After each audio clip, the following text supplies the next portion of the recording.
6 bentuk dan wajah manusia saat dibangkitkan dari kubur. Allah Subhanahu wa Ta'ala akan membangkitkan kita pada hari kiamat dalam keadaan penuh dengan kesulitan dan kesukaran. Masing-masing di antara kita sibuk dengan diri sendiri. Pertama, mereka akan digiring dari dalam kuburnya dalam keadaan wajah-wajah mereka berwarna kehitam-hitaman dan mata mereka berwarna kebiru-biruan. Sedang di dalam mulut mereka dipenuhi dengan api. Terdengarlah katanya, inilah orang-orang yang suka memakan harta anak yatim dengan cara yang zolim sewaktu di dunia. Kedua, mereka akan digiring dari dalam kuburnya dalam keadaan tidak memiliki lidah, dan dari mulut mereka mengeluarkan darah dan nanah.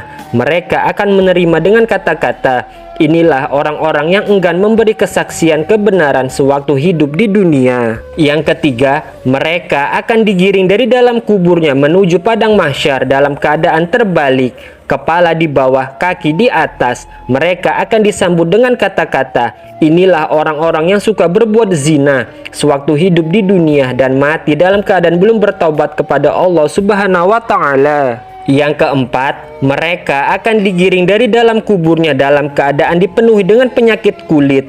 Akan dikatakan kepada mereka, inilah orang-orang yang sering berbuat durhaka terhadap kedua orang tuanya ketika di dunia. Yang kelima, mereka akan digiring dari dalam kuburnya dalam keadaan buta kedua matanya dan buta hatinya.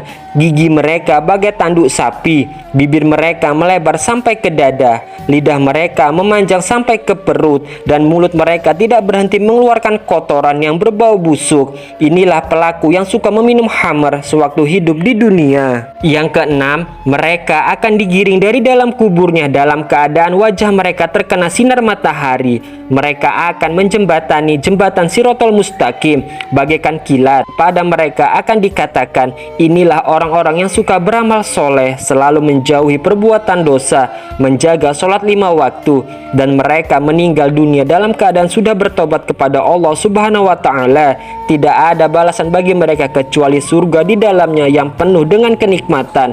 Hadis riwayat An-Nasa'i. Wallahu a'lam bishawab.